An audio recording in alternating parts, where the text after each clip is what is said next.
Amira Lockett stood trembling at the front of her Harvard lecture hall. Not from fear but betrayal. Her groundbreaking math proof had just been presented, under someone else's name. The room applauded the white student beside her, while Amira's name was erased from the board. But as cameras flashed and history rewrote itself, one anonymous viewer watching the live stream quietly whispered, "I've seen this proof before, and it wasn't his." Before we deep dive into this interesting story, subscribe to our channel, and tell us where are you watching from. Share in the comments below. Harvard's red brick grandeur never impressed Amira Lockett. To her it wasn't the ivy-covered walls or the million-dollar endowments that defined greatness. It was the truth buried in numbers. Equations never lied.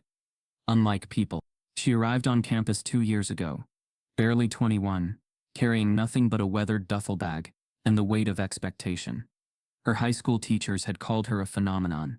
By 18, she'd solved problems meant for postdoctoral researchers. Her acceptance into Harvard's elite graduate mathematics program made headlines in her neighborhood. But not here. Not where the air whispered old money, and the classrooms echoed entitlement. From day one, the stares followed her. Not outright hostility, just that surgical coldness that says you're not one of us. In the lecture halls, she felt like a shadow. The other students, mostly white and male, debated theories as if the room was theirs by birthright. Even the professors seemed to nod more attentively when the words came from mouths that matched their own. But Amira wasn't there to be liked. She was there to change the world. She spent her nights buried in notebooks and chalk dust, running through complex topology, weaving patterns through abstract algebra, chasing a thought that had started in her grandmother's kitchen. The woman who raised her believed everything had a rhythm, even the universe. Amira was beginning to think she was right. One rainy Friday evening, it happened. She was seated in a quiet corner of the Widener library, alone as usual. Her hair, coiled into tight twists, was pulled back with a pencil, and the smell of old paper clung to her hoodie. Across her pages, like scattered lightning bolts, were numbers and symbols that pulsed with meaning. She had done it, unraveled a sequence that could rewrite a century-old theory in mathematical physics. It wasn't just elegant, it was revolutionary. The next morning, she typed a detailed paper titled A Symmetrical Reordering of Riemannian Curvature Nonlinear Manifolds.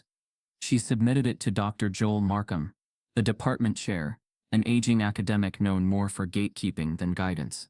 2 days passed, then 3. Nothing. On the 4th day, Amira walked into his office, hopeful but cautious. He greeted her without looking up from his espresso. "Amira, sit."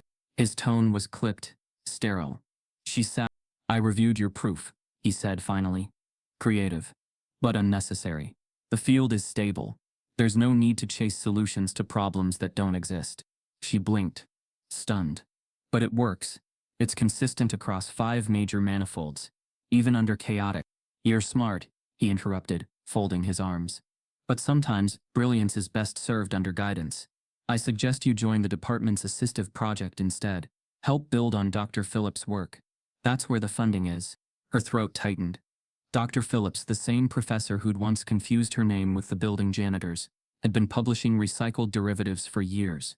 His work was safe, shallow, and celebrated.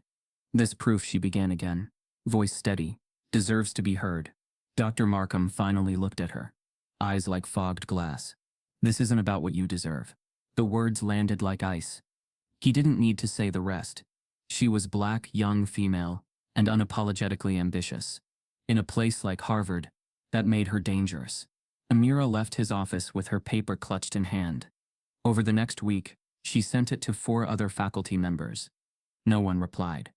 A week later, the university held its annual symposium for mathematical advancement, a platform for students to present original work. Her name wasn't on the list. She'd applied on time, triple-checked every requirement. Still, her proposal had been lost in the system.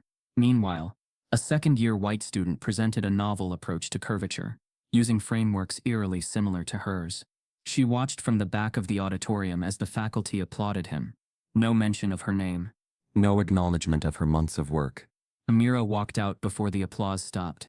Her dorm became a cell. She stopped attending lectures, refused calls from her mother, and deleted the social media posts her neighborhood friends kept tagging her in. She didn't know how to explain what it felt like to be invisible in the place she'd dreamed of since childhood. Her roommate Sasha, A well-meaning neuroscience major from Vermont tried to console her. Maybe just let this one go, she said one night, pouring wine into chipped mugs. You'll have other ideas, other papers. But Amira didn't want other ideas. She wanted this one to matter. On the 10th day, she printed every page of her proof, clipped them together with trembling hands, and carried them to the recycling room in the basement of her dorm. She paused in front of the bin, staring down at months of her soul spread across the paper. Then, without a word, she dropped them in. She didn't cry. Not then. Instead, she walked outside, letting the cold Boston wind slap her awake. She stared at the towering Harvard crest, engraved on the science building's stone, and whispered under her breath, "You don't deserve me." The next morning her desk was bare. She'd withdrawn from the program. No announcement. No farewell party. Just silence. The kind that elite institutions rely on to erase discomfort. What Amira didn't know was that she wasn't truly alone.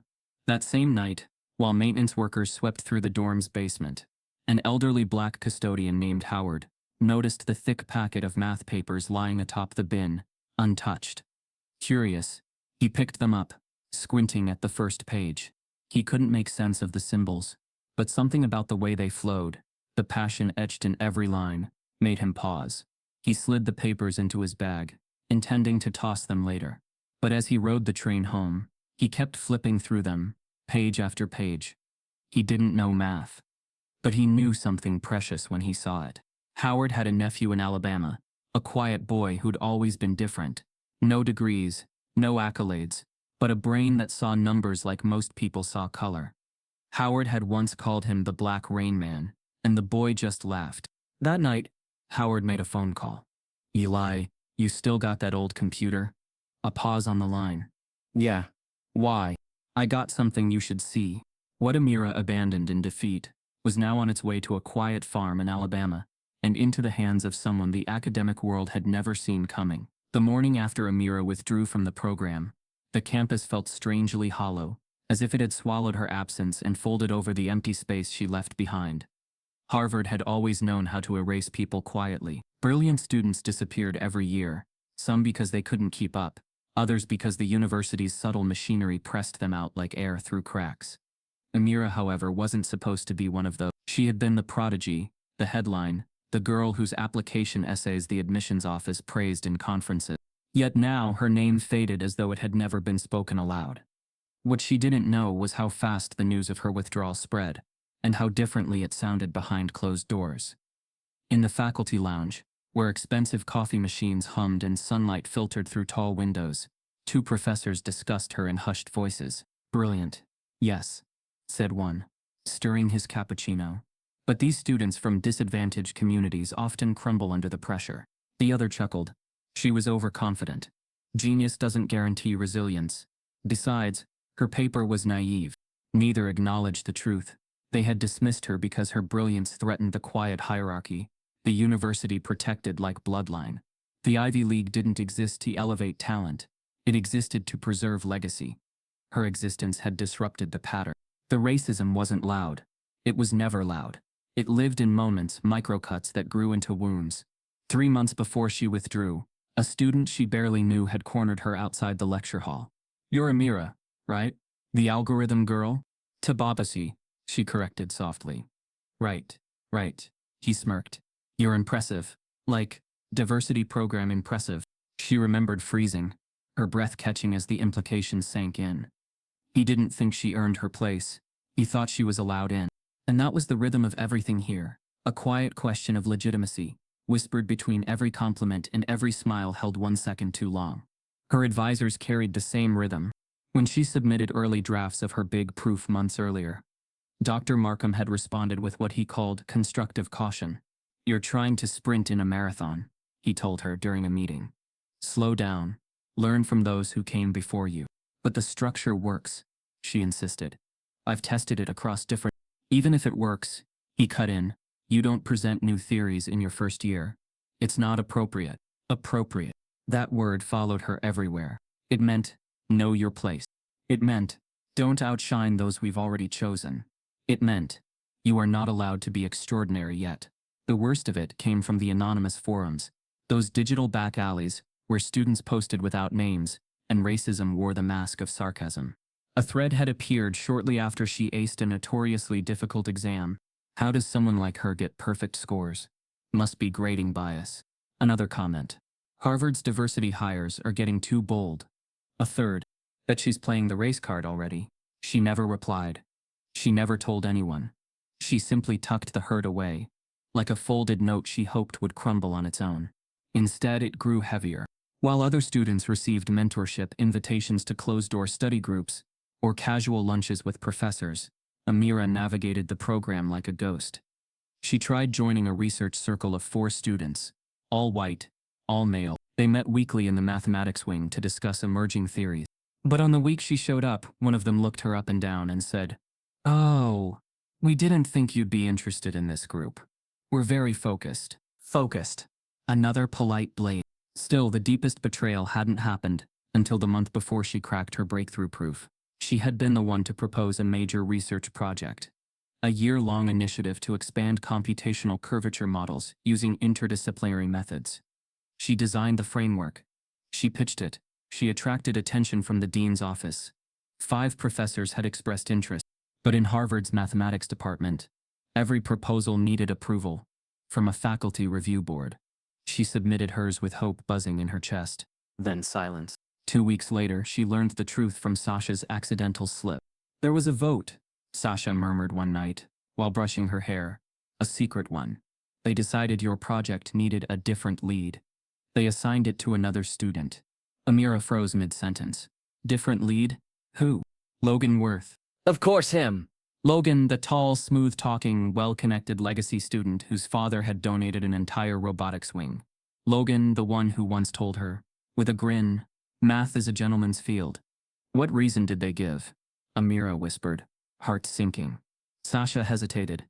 "They said your approach lacked academic maturity." Another blade. Delivered with the softness of silk. It was that betrayal, more than anything else, that pushed Amira into isolation. The betrayal of having her vision taken by the same people who insisted they were helping her. She felt herself fading beneath their expectations, shrinking beneath the weight of their unspoken belief that she didn't belong. She would sit in her dorm at night, staring at the chalkboard she kept against the wall.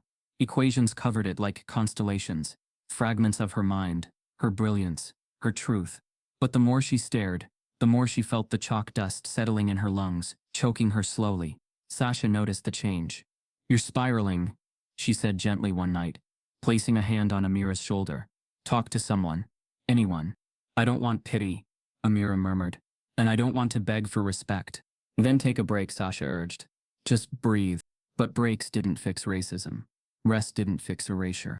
And if she stayed longer, she feared she'd forget who she was. So when she dropped her proof into the recycling bin, that bundle of hope and brilliance crushed and abandoned, she felt something inside her collapse in a quiet, devastating way. Her decision to leave wasn't a moment. It was a slow surrender, built from 1,000 cuts and 1,000 silences. The day she began to pack her belongings, the campus outside her window buzzed with life. Students hurried between classes.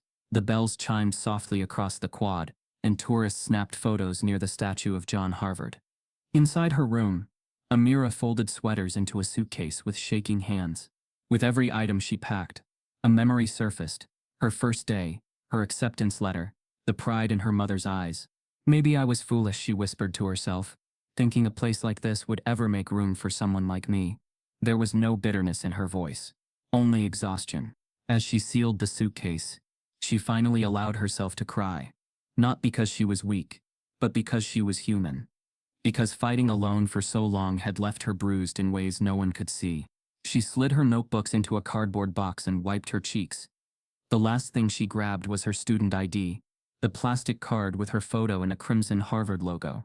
She stared at it for a long moment before dropping it into a drawer and closing it. "Done," she whispered. But campus life didn't pause for her heartbreak. Down the hallway, 2 girls laughed loudly about an upcoming frat event. Outside, someone played music. Life continued as though she had never walked its halls, never dreamed within its walls. She pulled her suitcase toward the door, each step echoing a farewell she never wanted to say. At the same moment, in the depths of the basement, an elderly janitor from a rural Alabama town, was pushing his cart down the dim hallway, whistling softly to himself. The night shift had been uneventful, the kind he appreciated. He reached the recycling bin, grabbing bags mechanically, until something unusual caught his eye, a thick stack of papers sitting neatly on top. He frowned, leaning closer. "What fool's throwing out a whole book?" he muttered, pulling the manuscript free. But as he flipped through the pages, the symbols startled him. They weren't random. They weren't scribbles. They were intentional, urgent, alive, even if he didn't understand them. "Lord have mercy," he breathed. "This ain't trash." He tucked the proof carefully into his bag, planning to shred it later, but something told him not to. Something about the handwriting. Something about the weight. Something about the feeling that these pages weren't meant to die in a bin. As Amira zipped her suitcase shut upstairs, unaware of what she had set in motion, the janitor carried her abandoned proof out of the building, clutching the very work she thought the world had rejected forever. Howard didn't sleep the night he picked up Amira's discarded proof. He sat by the kitchen window of his small apartment in Roxbury, the overhead light flickering as pages spread across the table like feathers shaken loose from a wounded bird. He tried reading them, though the symbols traveled across the margins like foreign constellations. Still, something he couldn't explain told him these papers weren't meant to die in a trash bin. Around midnight, he sighed and reached for his phone. There was only one person he knew who might understand this puzzle. Someone who had always surprised him. Someone who lived far from this world of marble floors and ivy-covered walls, but who carried a quiet brilliance Harvard would never recognize. His nephew, Elijah Rollins. Howard scrolled to the name and tapped call. The line rang twice before a groggy voice answered. Everything okay?" Howard hesitated. "Got something strange in my hands. Looks like equations. Big one." "Math?" Elijah yawned. "You can text it to me tomorrow." "It ain't the kind of thing you text," Howard muttered, glancing at the papers. "It's a story, and I think you're supposed to read it." Nearly 1,000 miles away, deep in rural Alabama, Elijah Rollins stood barefoot on the creaking wood of his family's porch when the sun rose the next morning. Their farm sat on 30 acres of stubborn land, part clay, part sand, part history. Mist curled over the soil like smoke lifting from old wounds. Chickens fluttered near the barn, and somewhere in the distance, his father's tractor coughed awake. Elijah rubbed the sleep from his eyes, still thinking about the strange call from his uncle. Howard was rarely rattled by anything. The fact he sounded almost reverent lingered in Elijah's mind. He stepped inside, poured himself a cup of instant coffee, and pulled out the package that had arrived at dawn, an overnight envelope with Howard's handwriting scrawled across the top. He slid a finger under the seal, opened it, and froze. Symbols, patterns, fractals, curvatures, ratios. Things most people would see as noise, but that lit up Elijah's mind like fireflies in a blackout. He sank into the chair, flipping page after page, each one pulling him deeper, stirring a part of him he rarely let out into the open. He whispered to himself, barely breathing, "Who wrote this?" His life had never matched the shape of his mind. In high school, teachers called him quiet, distracted, unfocused. He'd stare out windows during algebra class, seeing pathways the textbooks never acknowledged. He didn't solve equations. He understood them, the way some people could hear harmony in noise. He could hear order in chaos. But Alabama didn't reward minds like his. It rewarded labor. His father, Hank Rollins, had grown up on this farm and loved it with the devotion of someone who'd learned to survive through soil and sweat. "Elijah," he would often say, "the land don't care how smart you are. It only cares if you show up." So Elijah showed up. Every morning, every harvest, every fence repair, every tractor breakdown. But at night, after everyone slept, he would sit alone on the barn roof with a used math textbook bought from a thrift shop for 89 cents. The stars were his chalkboard, the earth his classroom. Sometimes he'd hold the book to his chest, imagining a life where numbers could be more than secrets he hid from the world. When his mother died 5 years earlier, he stopped dreaming of leaving. The farm needed him. His father needed him. And dreams, he learned, could hurt if you held them too tightly. Still, math never left him. He saw it in the angle of a hoe cutting through soil, the rotation of tractor gears, the rhythmic pattern of cicadas in late August. Everything was numbers wearing camouflage. But the pages in his hand now, Amira's pages, were different. They didn't camouflage anything. They unveiled the universe bare. As he read, the farm around him seemed to blur, as though the world paused to let him understand what had found him. His sister, Mia, walked into the kitchen, rubbing her eyes. "You're really up early. Dad's gonna faint." Elijah didn't look up. "I'm reading something. Looks like a whole mess to me," she said, peering over his shoulder. "What is it?" He shook his head slowly. "I'm not sure yet." Nia stared at him. "You look like the pages are speaking." "They are." She rolled her eyes with a smile. "You're weird, Eli. Always been." She leaned against the counter. "Well, weird or not, Dad needs help resetting the fence on the west end." He didn't move. "Elijah," she said more firmly. "You okay?" He lifted his gaze finally. Eyes wide. Voice quiet. "Nia, someone out there thinks like me." She stilled. She had heard the loneliness in his voice for years, the quiet isolation of a brilliant mind trapped in a life that didn't know what to do with it. She softened. Then maybe this isn't a mistake. But Elijah didn't believe in destiny. He believed in patterns. And something about these equations fit. After breakfast, he took the papers to the barn loft, his sanctuary. Sunlight cut through the wooden slats, casting beams across his makeshift workspace of oil-stained tables and math notes scribbled on the backs of seed purchase receipts. He spread Amira's proof across the surface and bent over the first page again, whispering calculations under his breath. The logic was elegant. The pattern was bold. But something inside him whispered, incomplete, not wrong, just unfinished, like a bridge missing its final beam. He picked up a pencil and began writing. Slowly at first, then faster. Every line he wrote made the next one clearer, as though her mind had built the road and his was meant to finish walking it. Hours passed unnoticed. By late afternoon, the barn was sweltering. Sweat dripped down his neck, but he didn't stop. He couldn't. Not when every number he wrote brought him closer to something vast and thrilling and terrifying all at once. Down below, he heard his father calling. "Elijah, you fixin' to help out today or what?" He hesitated, then called back. "Be there in a minute." But he didn't move. Instead, he whispered to himself, "Who are you, Amira?" When he finally forced himself outside, his father eyed him suspiciously. "You sick?" Hank asked. "No." "You look distracted." Elijah opened his mouth, then closed it. How could he explain this?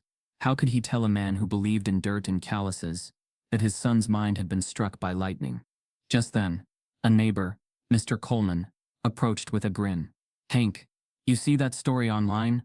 Some Harvard girl dropped out. Folks say she wasn't cut for it." Something in Elijah went still. "What story?" he asked. Coleman pulled out his phone. "Just gossip. But you know how it is. Folks like her always reach too high." The words slammed into Elijah harder than expected. "Folks like her," he repeated quietly. Coleman shrugged. "You know what I mean." Elijah's jaw tightened. Because he did know what Coleman meant. The same words had been thrown at him since childhood. The same tone. The same quiet violence. That night, Elijah returned to the loft with the bitterness still simmering in him. He searched online for the article Coleman's gossip came from. He didn't care about the source.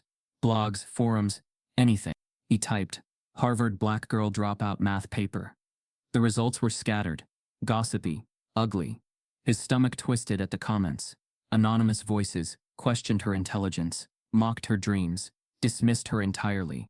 But then, a link, a grainy image of scattered pages uploaded to a small academic forum. His heart stopped. It was her proof. Someone had photographed the pages, likely Howard, though unintentionally, and posted them, asking if anyone recognized the work. Elijah clicked. The screen filled with the same symbols, lying on his barn table. The same handwriting. The same brilliance. He reached out and touched the screen with trembling fingers. A whisper escaped him, half breath, half realization. "It's her." And then, something inside him lit brightly, fiercely, unmistakably alive. A spark he had buried for years. A spark that told him the world was bigger than the farm, bigger than Alabama, bigger than the limits placed on people like him. He wasn't alone. Someone out there thought like him. Someone out there saw the universe in numbers the same way he did. Someone out there had been silenced, the same way he'd been ignored. But her work wasn't dead. It had found him. Elijah leaned closer to the screen, breath unsteady, as he realized the final truth. The equations were incomplete, waiting for someone to finish them. and that someone might be him. Elijah Rollins didn't sleep the night the math ignited in him. The glow from his aging laptop bathed the barn loft in soft blue light. The scent of hay and oil clung to the warm air. Outside, cicadas hissed and the world felt hushed, like the universe knew it was watching something sacred unfold. He sat hunched over his makeshift desk, eyes darting across Amira's pages, his own notes beside hers. What began as fascination had turned into obsession. He'd traced every symbol, every margin comment she'd scribbled, every half-sketched tangent she hadn't dared to follow. She had stopped just before the edge. Elijah didn't stop. She had mapped a theory that could bend the very way information curved through quantum structures, and then paused, either by fear, exhaustion, or rejection. He picked up where she left off. And what he found wasn't just validation, it was acceleration. In the silence of that loft, Elijah built what he called curvature compression pathways, a recursive function based on Amira's original models, but designed to operate across chaotic datasets. When applied, the function simplified dense, non-linear chaos into recognizable curves, potentially transforming everything from cryptographic frameworks to machine learning instability. It could, no exaggeration, be a leap forward in understanding how the universe processes randomness. But what struck Elijah most was how much of her mind he could feel in the work.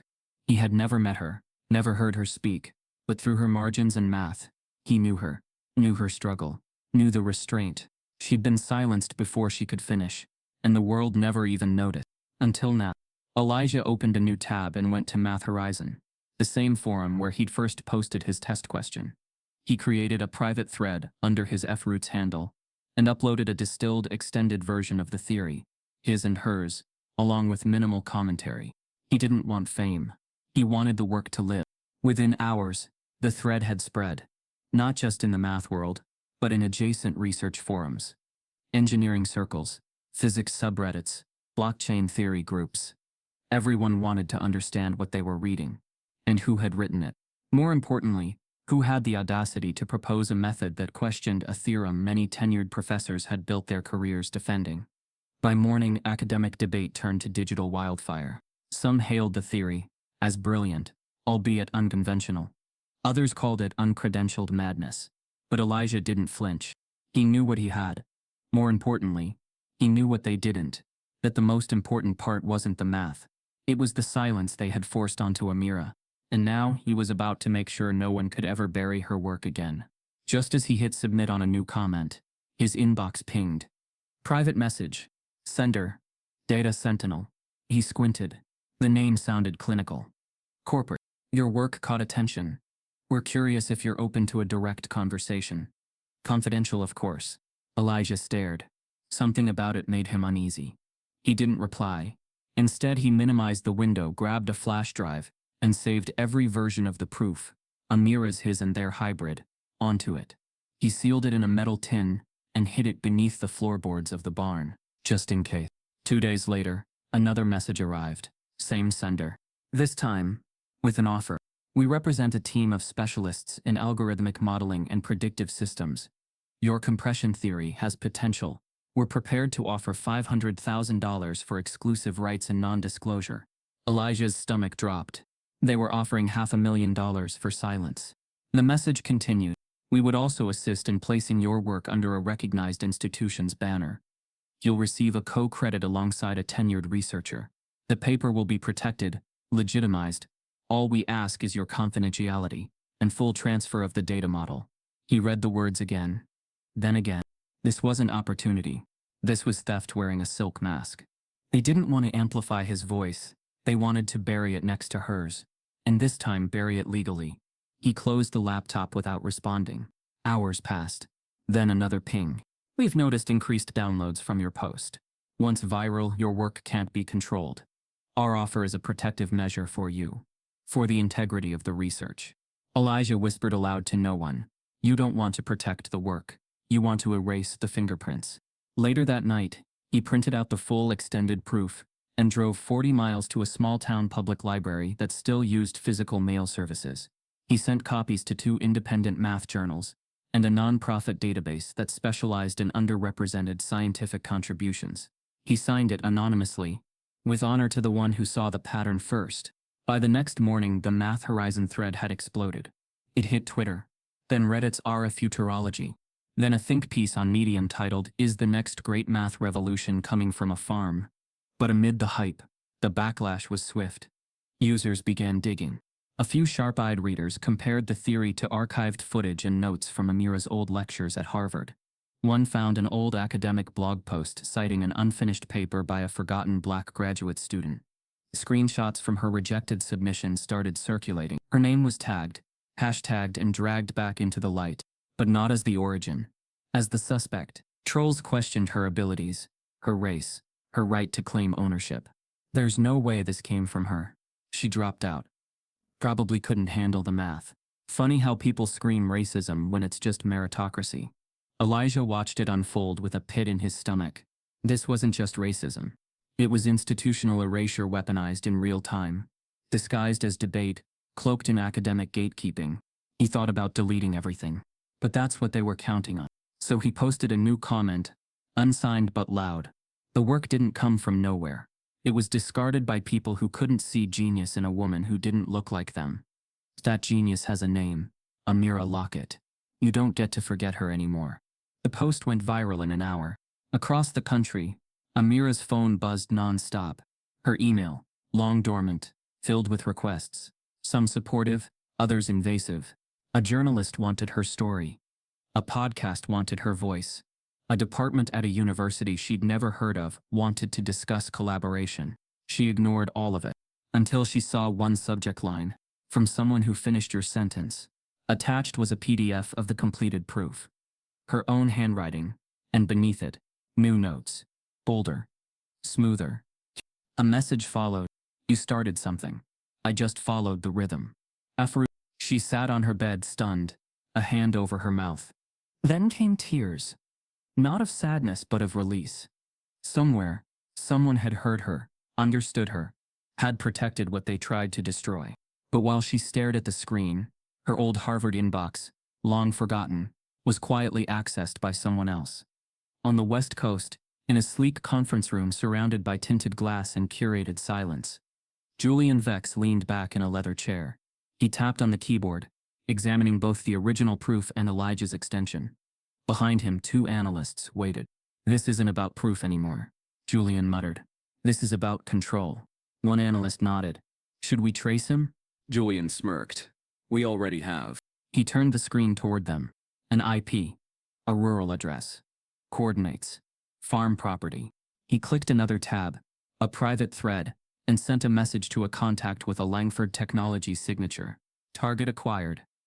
Author is not alone.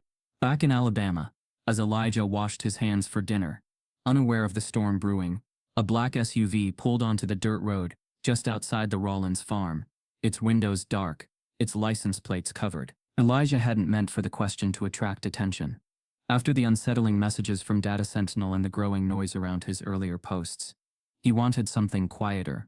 A test, really. A single inquiry that would help him gauge whether anyone else in the math world saw the same strange shape forming in the curvature models. He wasn't trying to provoke a storm.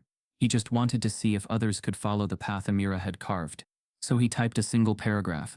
Polite. Technical. Modest. If Riemannian curvature compression models were to be applied recursively in high-dimensional chaos systems, would this violate or enhance entropy predictive stability in nonlinear space-time manifolds? It was the kind of question that would normally sit unanswered for weeks. Too theoretical for casual users. Too fringe for professors chasing grants. Too unfamiliar for those unwilling to look beyond accepted frameworks. But this time something reacted immediately, like a dormant fault line cracking open. The first replies were predictable. This is overcomplicated nonsense. Math guy looks like someone swallowed a physics textbook and threw it back up. Topos bro. But beneath the mockery, others sensed something. A user named Euler Echo commented, "Where did you get this from? This is too advanced for an amateur." Then another user. "This resembles the rejected theory from that Harvard student last year, Amira something." As soon as her first name appeared, the forum shifted. Not because they remembered her brilliance, but because controversy online always drew blood. Someone posted a link to an old academic blog that referenced Amira's incomplete proposal. Someone else dug up a poorly lit photo of her giving a guest lecture as an undergrad. Another unearthed a snippet from a diversity program newsletter, mentioning her scholarship. It took less than an hour for her name to dominate the thread. And not kindly. No way this came from her. She didn't finish her degree. This is affirmative action overreach. Let real mathematicians do the work. Harvard pretending their diversity picks are geniuses is embarrassing. Elijah felt heat rising behind his ears as he read through the comments. The same people too ignorant to grasp the theory were now dissecting Amira like she was a case study in mediocrity. They didn't argue the math. They attacked the woman they believed couldn't possibly understand it. He whispered under his breath, "This is exactly why she walked away." More users piled on. Her paper wasn't rejected for racism. It was rejected because it was bad. This is plagiarism from real researchers. Someone probably fixed the mess she wrote. It was unbearable. Elijah clenched his jaw so hard it hurt. His hand hovered uncertainly over the keyboard. His instinct was to defend her, to write something explosive, something blunt. But he forced himself to breathe. If he sounded emotional, they'd dismiss him. If he sounded angry, they'd assume weakness. So he wrote with intention. The original theorist was dismissed before she could finish the work. And many of you know why. What's resurfacing now isn't theft, it's restoration. He hit post. The backlash was instantaneous. Oh look, a white knight for the diversity hire. Restoration? Of what? A failed idea? Stop pretending racism is everywhere. Sometimes people are just untalented. Elijah closed his eyes. He had expected resistance, but not this level of venom. Not this level of pointed racism masquerading as academic critique. A heaviness expanded in his chest, not just for Amira, but for all the people who never even made it as far as she did. All the minds dismissed before they could speak. Meanwhile, somewhere in Chicago, Amira's phone buzzed every few minutes. She ignored it. After everything Harvard took from her, she'd promised herself distance, clean, quiet distance. But when her cousin sent a message saying, "You're trending," she finally tapped open the link. Her breath caught. It was her handwriting, her equations, her symbols, all over social media. At first, she felt something warm bloom in her chest. Recognition, maybe. Proof she hadn't been imagining the value of her work. But as she scrolled through the comments, the warmth evaporated. Not surprised she quit. Imposter syndrome was probably well-deserved. Affirmative action pipeline hits again. She should apologize to the math community. Her throat tightened. She whispered, "They still won't let me exist." Her mother overheard from the kitchen doorway. "Baby," she said softly, "you knew they were going to be loud. People get loud when they feel threatened." But that didn't soothe anything. Because Amira wasn't just trending. She was being dissected. Again. And this time, the world wasn't just questioning her intellect. It was questioning her integrity. She shut her phone off and curled onto the couch, knees to her chest. It felt like Harvard all over again. The cold eyes, the whispered judgment, the relentless undermining. Except now it wasn't confined to one campus. It was everywhere. Back in Alabama, Elijah refreshed the thread and saw something new. A screenshot of the extended proof. His additions was now circulating, paired with the caption, "No way this came from the same girl. Someone else is behind this." His heartbeat quickened. They were getting close. Too close. For the first time since posting, fear crept in. Not fear for the theory. Fear that someone might trace it back to him and weaponize his anonymity the same way they weaponized her visibility. He shut his laptop, trying to breathe through the rising panic. But the world wasn't done with him yet. His phone vibrated. An email notification. From Merritt Langford. Subject: Your recent inquiry aligns with our emerging research portfolio. He frowned. Langford.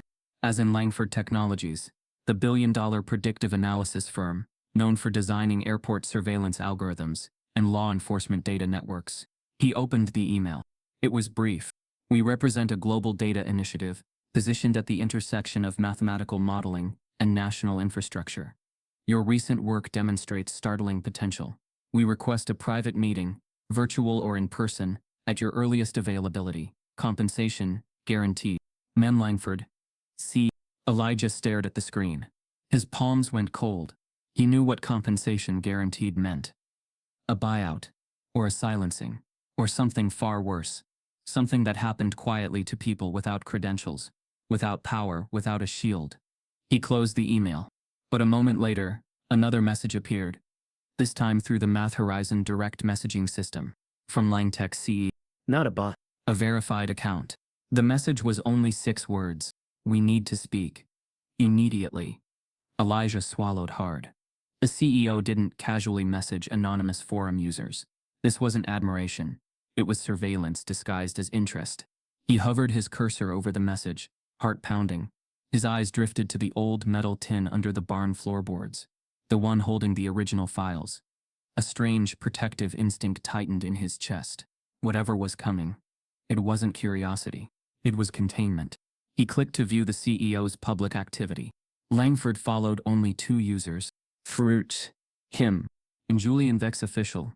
The same data scientist whose message had shaken him days earlier.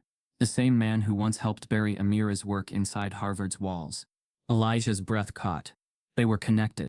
They were watching him. They were closing in. Elijah backed away from the laptop, pulse thundering, because the next notification wasn't digital at all. It was the crunch of heavy tires on gravel outside his barn. And when he peered through the slats, a sleek black SUV was pulling onto the Rollins property. The SUV that pulled onto the Rollins property didn't belong. Not in its make, not in its movement, not in its silence. It was too polished for Alabama mud, too sleek for country roads, and far too quiet for something so heavy. Elijah had watched from the loft window of the barn, crouched between rusted nails and old feed sacks. It didn't roll up like a neighbor's truck or a delivery van. It arrived, calculated, deliberate, and patient. The way predators approached prey not yet aware it was being hunted. It didn't park. It didn't honk. It just sat there. Then, as if satisfied with whatever it came to confirm, it slowly reversed down the gravel road and disappeared into the tree line. He didn't breathe until the dust settled. By the time he burst through the screen door into the kitchen, his shirt clung to his back with sweat, and his heart still beat like a trapped bird. "Mia," he called, voice shaking. They came.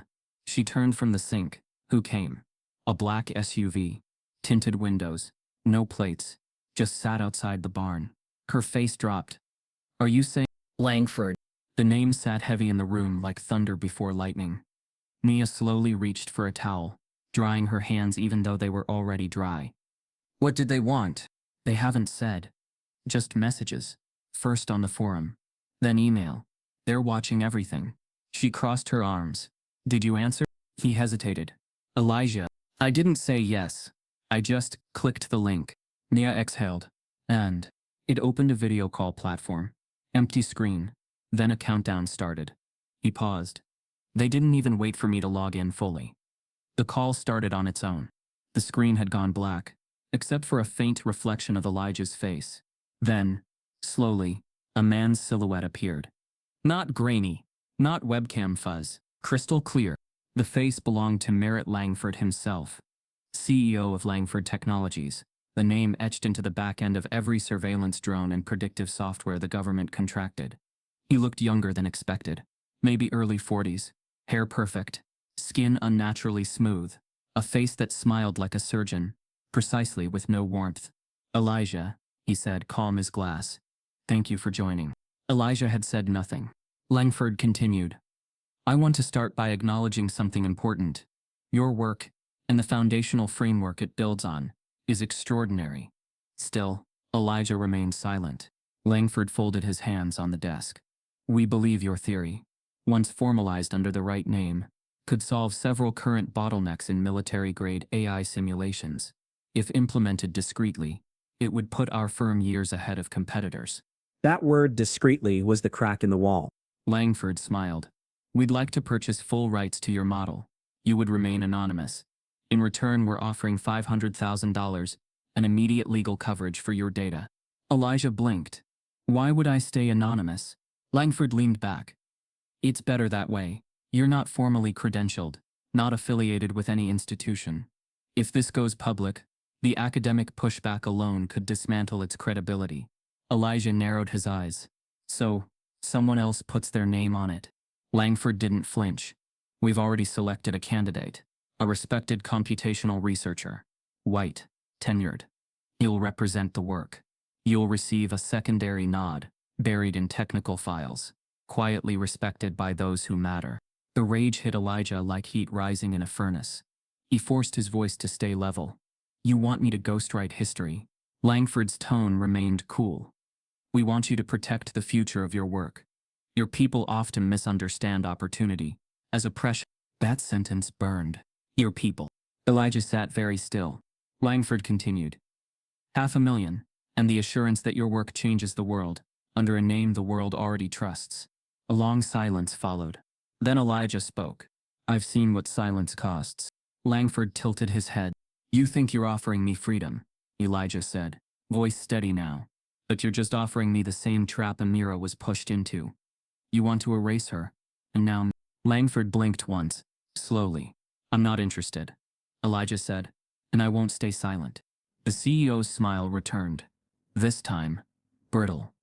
We were hoping for maturity, but we've accounted for this possibility. The call ended, just like that. The screen went dark. Elijah sat there, staring into the reflection of himself. His fingers curled into fists on the table. 2 days passed in eerie quiet. No SUV. No more messages. Then, on a rainy Tuesday morning, the knock came. 3 men in state inspector uniforms stood on the Rollins porch holding clipboards and federal badges. We're here to conduct an agricultural audit, one of them said. Nia stepped forward. On what grounds? Random selection, the lead inspector replied. But the look in his eyes wasn't random. It was surgical. They walked through the barn, asked for documents that hadn't been required in years, took photos of soil samples, measured crop yields, logged chemical storage. Every question, every movement, calculated. One of them lingered at the corner of the barn where the floorboard squeaked. Mind if I look under here? He asked. Nia stood between him and the beam. We do. The man smirked, then turned away like he hadn't asked. By the time they left, the damage was done. A notice was taped to the porch rail. Preliminary findings. Non-compliance pending review. Elijah tore it down with shaking hands. They're warning us, he said. They're trying to scare us, Nia corrected. It won't work. But that night, as the wind whistled through the windows, and the farmhouse groaned under rain, Elijah sat at his desk staring at the closed laptop. A storm roared outside, but the storm inside him was worse. How many more times would truth be buried before anyone cared? How many more times would brilliance be punished for being born in the wrong body, in the wrong place, with the wrong name? At 2:00 a.m., his phone buzzed. It was an email. Subject line. So you've chosen war. No sender listed. Just a message. You've made yourself visible. Let's see how long you last. Attached was a screenshot. It showed a local news tip submission form. The reporter's email field had been filled, and in the submission box, unlicensed black teen, falsely claiming ownership of viral algorithm. Sources say he's fabricating work stolen from real researchers. Rural farm boy pretending to be a genius. Investigate now. His full name, address, phone number. It had all been submitted. And the worst part, the email had been CC'd to 2 Ivy League departments. They weren't just trying to bury him now. They were trying to destroy him. As Elijah sat frozen, Nia burst through the door holding her phone, her face pale. Eli, your name's trending, and not in a good way. Elijah stared at his sister, chest tightening, as her words echoed in the small room. You're trending, Nia said, holding her phone like it was burning her palm, and not in a good way. He didn't need to look. His stomach already knew. The dark corners of the internet had moved swiftly, hunting him down the way they hunted anyone who dared to challenge the wrong kind of authority.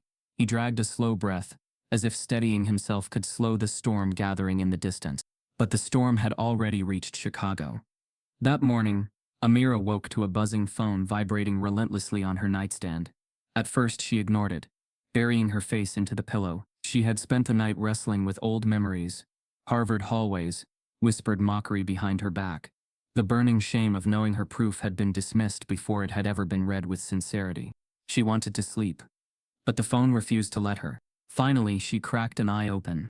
23 missed calls, 42 unread messages, 4 voicemails. Her pulse quickened.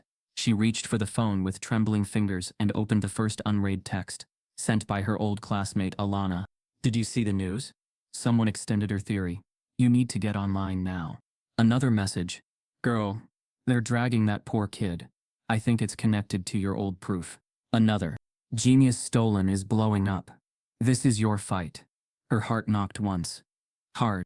She opened Twitter, something she hadn't done in months, and the screen exploded in a feed she didn't recognize.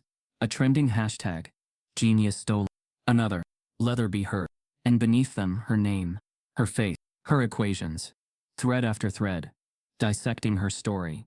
Posts comparing her old notes, with a viral screenshot of the extended proof left by the anonymous user F-Roots. Academics arguing fiercely. Trolls attacking viciously.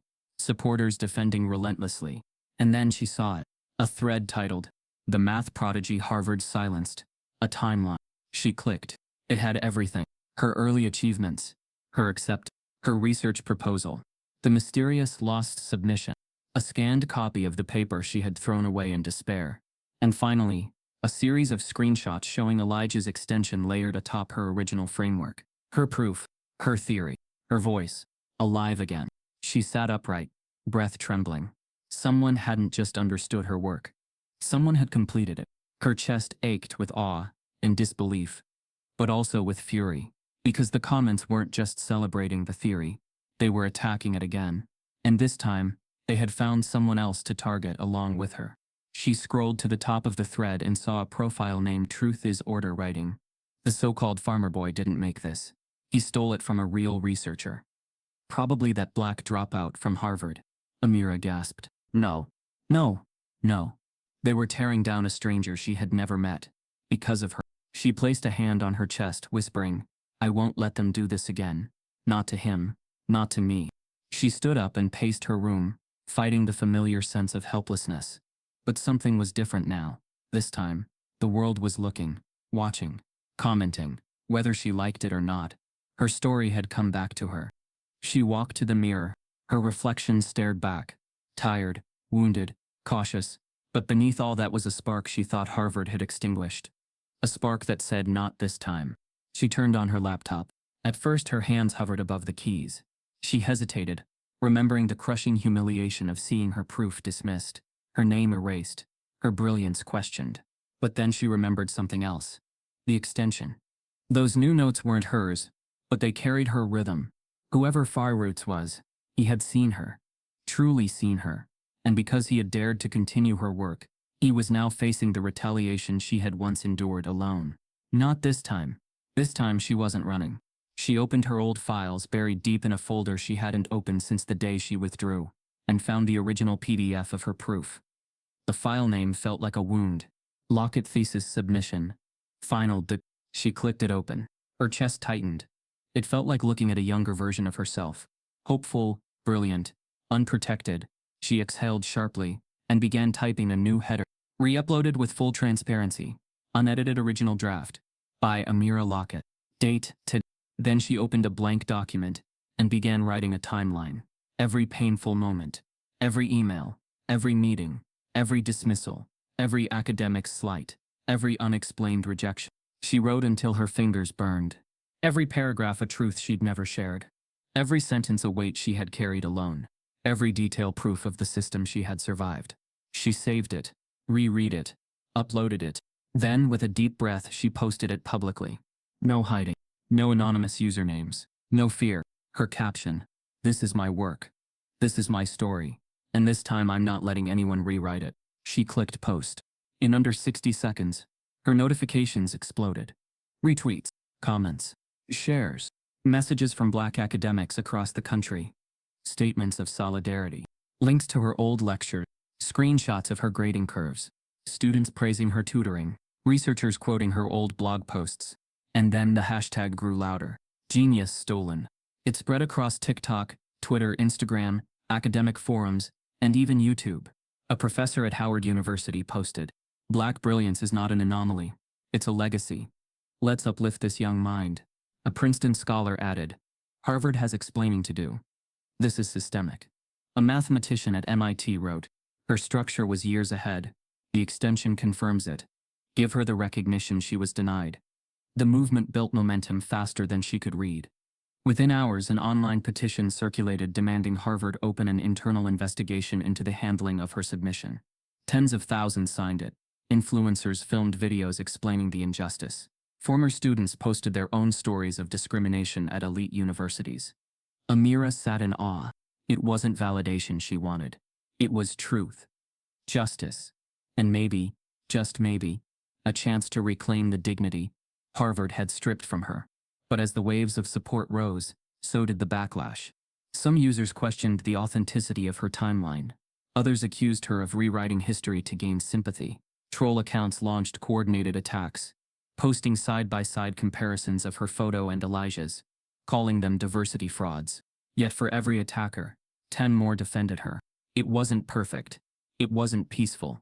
But it was happening. She refreshed the petition page again. 70. At that moment, a notification pinged. A message request from F-Roots. Her breath stopped. She opened it. I'm sorry they're attacking you again. I didn't expect the backlash to come this hard. But your work deserved to be seen. I just followed the path you started. Elijah. Her throat tightened. Her eyes blurred. She typed.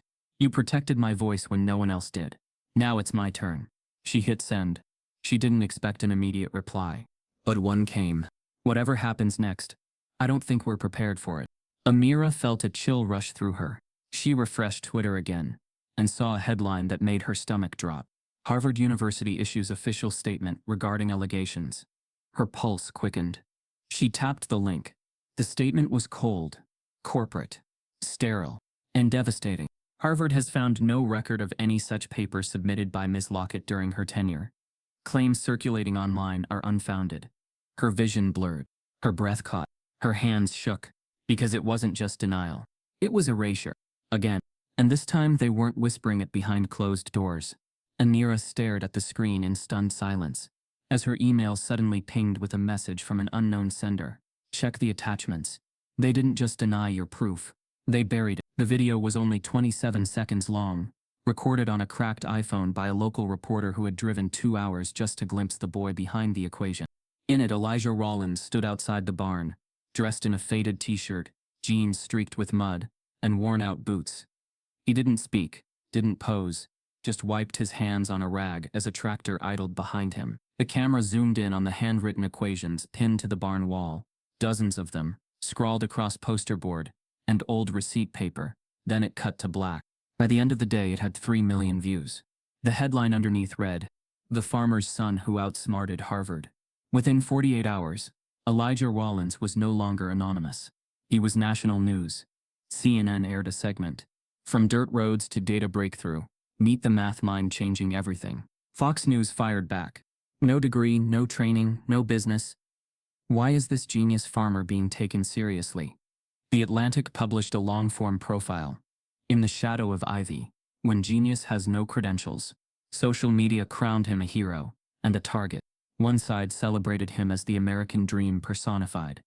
A self-taught genius rising from the red clay of rural Alabama to challenge the very minds that once rejected his mentor. The other side questioned everything. He's just a pawn for that Harvard dropout. The math was probably stolen. This is all performance. They're making a martyr out of mediocrity. Even late-night hosts joined in, delivering punchlines. A farmer solved a Harvard-level math problem this week, proving once and for all that mud might be the best place to find real intelligence these days. But the worst came in visuals. Racist caricatures began circulating, drawings of Elijah in overalls holding a pitchfork with Einstein's face superimposed. Memes with captions like, "Dirt don't lie. But does he?" Every comment thread was laced with disbelief that someone without training could outthink those with tenure. The real message was clear. They weren't angry at the math. They were angry at who wrote it.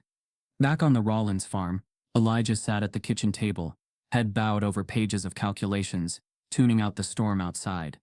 The media trucks had come and gone. The producers had called. Harvard alumni had emailed. Even a Netflix director had reached out asking about film rights. But Elijah didn't care. Not about fame. Not about platforms. Not even about vindication anymore. He cared about the math. Because buried inside that proof was something bigger than all of them. A function he hadn't yet solved. Something so elegant and terrifying, he barely spoke it aloud. It wasn't just curvature compression anymore. It was predictive time loop theory. The implications made his head spin. Using Amira's structure and his recursive modeling, Elijah had mapped a theoretical feedback pattern between entropy compression and temporal stability, suggesting in cold logic that chaos itself could be reversed under certain curvature conditions. Not in sci-fi terms, in real ones. Time, under the right conditions, could briefly bend back on itself. And if that was true, everything changed. He rubbed his forehead, sweat on his brow despite the cold. "Still at it?" Mia asked softly from the doorway. He nodded. She crossed her arms. "You know you don't have to prove anything to these people, right?" "I'm not proving it for them," Elijah said without looking up. "I'm proving it because they don't deserve to bury it." She didn't argue. She knew what was inside her brother. That stubborn, blazing brilliance that never let go of something once it started to shine. But she also saw the toll. His face was thinner. His eyes had bags beneath them. His hands trembled when he thought no one was looking. The cost of carrying genius without protection. That same day in a faculty lounge at Princeton, a group of tenured mathematicians huddled around a printed version of Elijah's latest upload. "This is either madness," said one, sipping tea, "or genius we can't comprehend yet." Another added, "It shouldn't work. None of this should work." Yet it did. The math held. A silence fell over the room. Then someone finally said it. "Get the journal on the line. We need to vet this officially."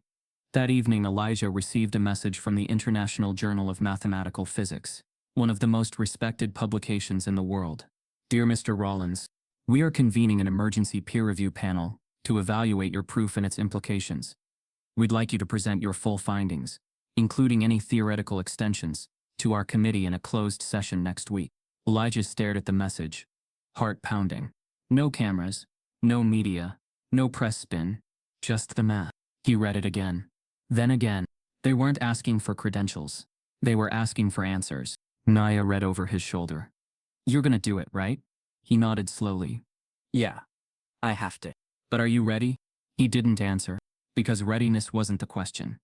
The real question was what came next.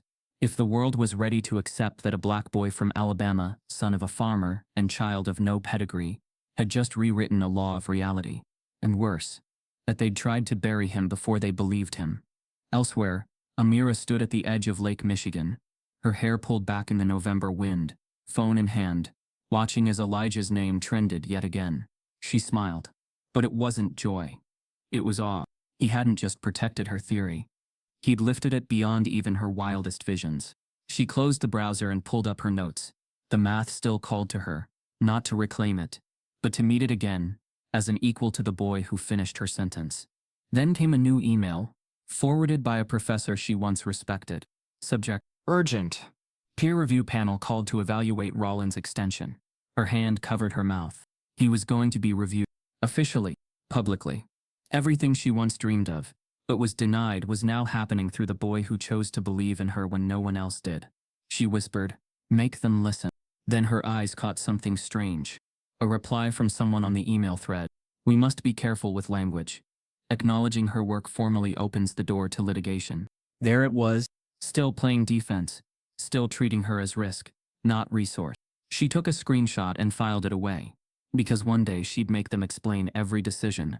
But for now she smiled, because for the first time the world couldn't look away. Not from Elijah. Not from her. Not from the truth they had tried so hard to silence. As Elijah prepped his notes under flickering barn light, his phone buzzed again, this time with a message from a hidden number. "You're about to be watched more closely than ever. Don't say the wrong thing." The room was carved from quiet. It wasn't the silence of awe, nor the respectful hush of intellectual curiosity. It was the kind of silence that thickened the air.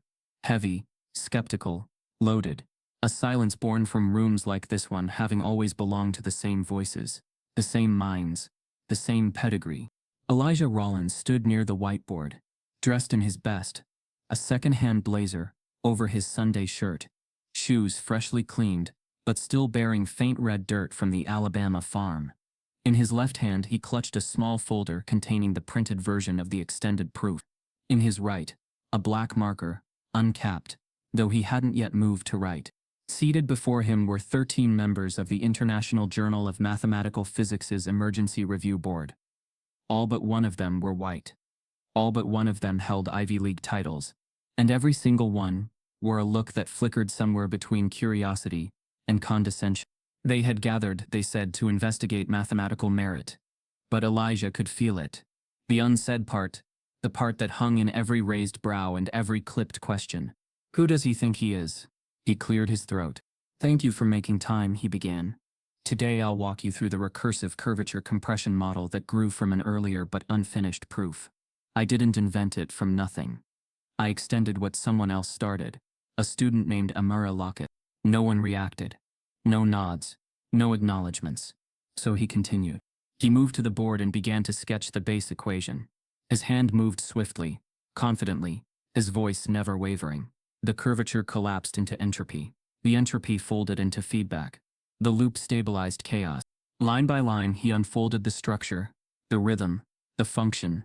At first, no one interrupted. Then, around minute 12, it began. A voice. Dry, sharp. Mr. Rollins.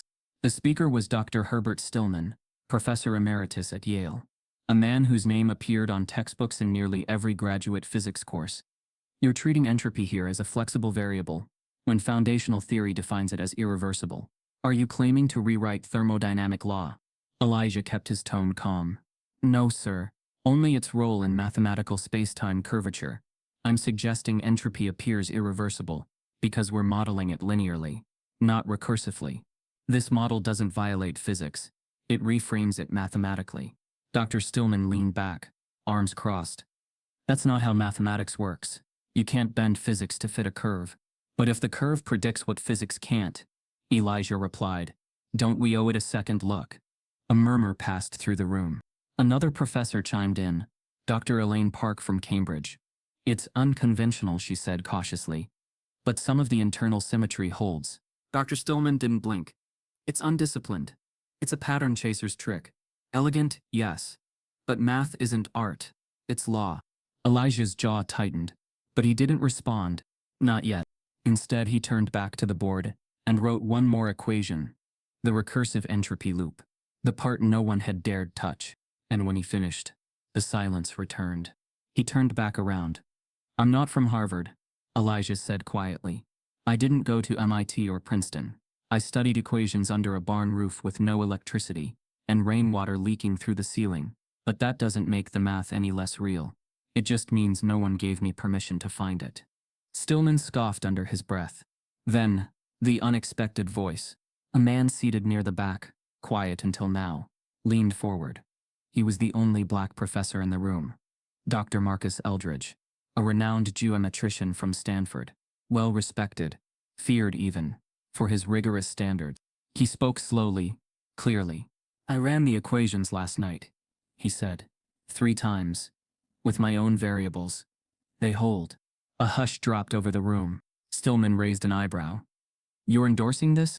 I'm saying, Eldridge said, that I've reviewed dozens of theories in this journal over the last 15 years, many written by men in this room, and this is one of the few that frightened me. Frightened you? Because it shouldn't work, Eldridge said. But it does, and it doesn't just hold. It suggests an error in how we've been modeling entropy for decades. Stillman leaned forward, visibly irritated. You're saying a farmer solved what we couldn't. Eldridge didn't blink. I'm saying someone who wasn't bound by our assumptions found a way through them. The room fell into a stunned silence. Elijah didn't move, didn't breathe. For a moment, he wasn't in that room. He was 10 again, sitting in the back of his classroom, watching as his teacher explained fractions with candy pieces, while he quietly solved algebra in the margins. And when he raised his hand to share, the teacher had smiled and said, That's nice, Elijah, but let's not confuse the class. He remembered that exact feeling. The mix of shame and fire. And now he was standing in a room full of people who had never wanted him to be real.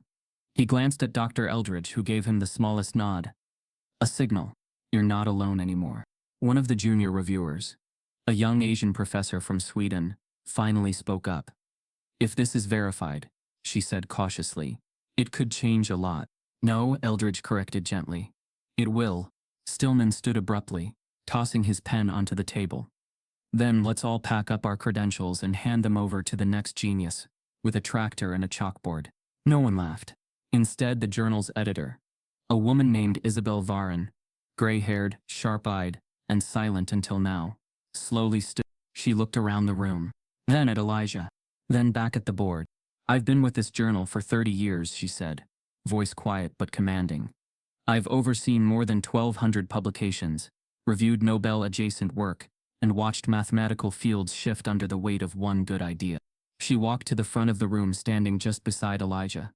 "And this," she continued, "this isn't just a good idea.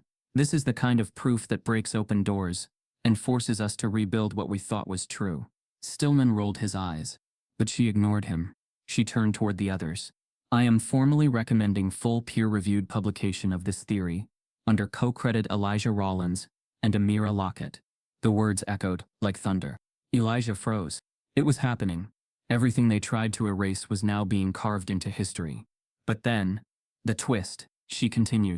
"And I will personally issue a statement urging the National Mathematical Society to review how academic bias, including racial, institutional, and geographic, continues to silence genius outside traditional halls." Stillman stepped toward her, alarmed. "You can't do that. That politicizes the journal." "No, Herbert," she snapped. "Ignoring it is what politicizes the journal." She looked back at Elijah. "There will be backlash," she said gently. "From institutions. From people who will say you don't belong here." "I already know," Elijah replied softly. What you do, she said. You always did. And then she turned to the room and took a breath. "Effective immediately," she said. "We're publishing the Rollins-Lockett model and notifying every global journal that the paradigm has shifted." It happened faster than anyone expected. Within 4 hours of the journal's emergency release, the headline spread across scientific communities like wildfire. "Rollins-Lockett proof declared mathematically sound. A new paradigm in entropy modeling." Academic Twitter lit up first, then Reddit, then mainstream outlets. By sunrise, it was global. The Rollins-Lockett model had arrived. BBC ran a full feature. Alabama farmer and Harvard dropout rewrite math history. The New York Times followed with, "Silenced and brilliant. The black visionaries behind the most disruptive equation in a century." The Wall Street Journal called it, "An uncredentialed farmer and a forgotten student just shattered Ivy League arrogance." Harvard's math department, once proud in its silence, now sat under siege. Dozens of reporters showed up at their campus office. Cameras captured students confronting faculty. "Why didn't you publish it?" one asked. "Did you even read her paper?" Another yelled. The department released a tight-lipped statement claiming standard procedures were followed, but the backlash was immediate. Former students began posting screenshots of ignored submissions. A few brave whistleblowers, anonymously at first, shared internal memos showing biases, subtle rejections of research based on name, location, or lack of institutional prestige. But it was the proof itself that changed everything. The recursive entropy loop didn't just shift mathematical theory, it spoke to people. It came from someone with dirt under his nails, and someone whose brilliance had been discarded. It was black, rural, female, undocumented by elite standards, and undeniable by every metric of truth. In Alabama, Elijah watched the storm unfold from the porch swing. The sun cut across the sky in streaks of gold. The only sound was the creak of the swing and the occasional buzz of a distant mower. But his phone buzzed non-stop. He ignored it, until Nia ran out with her tablet. "CNN's on you now," she said breathlessly. He didn't even look up. "Harvard got exposed. They're scrambling. But listen to this. Stanford's president just called your math the most original innovation in chaos modeling since Gödel." Elijah gave a tired smile. "They're real loud now that it's safe." Then his phone rang again. The screen read, "Massachusetts Institute of Technology." He let it ring. The call after that came from Columbia, then Oxford, then Berkeley, all offering the same thing: honorary degrees, guest lectureships, research fellowships. Some hinted at six-figure consulting contracts. One proposed embedding him in a think tank as a visiting genius. He didn't answer any of them, because Elijah hadn't forgotten what it cost to be unseen. Across the country, Amira sat at the edge of her mother's bed, clutching the same laptop she once nearly threw out. Her inbox had crossed 3,000 unread messages. News producers, conference invitations, professors asking for forgiveness, universities trying to welcome her back.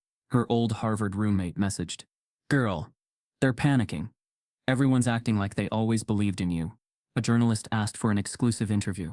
A documentary team offered her a co-producer credit. One of her former professors sent an apology email titled, "I misjudged you. I'm sorry." Amira didn't reply.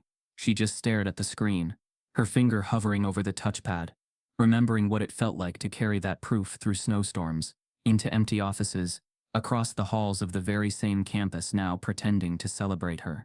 She whispered to herself, "You never cared when it was quiet." And that's when she made the decision. That afternoon, both Elijah and Amira independently posted messages, short, sharp, and impossible to ignore. Elijah's post: "Thank you for the recognition, but I didn't do this for awards. I did this because a voice was silenced, and silence is the enemy of progress."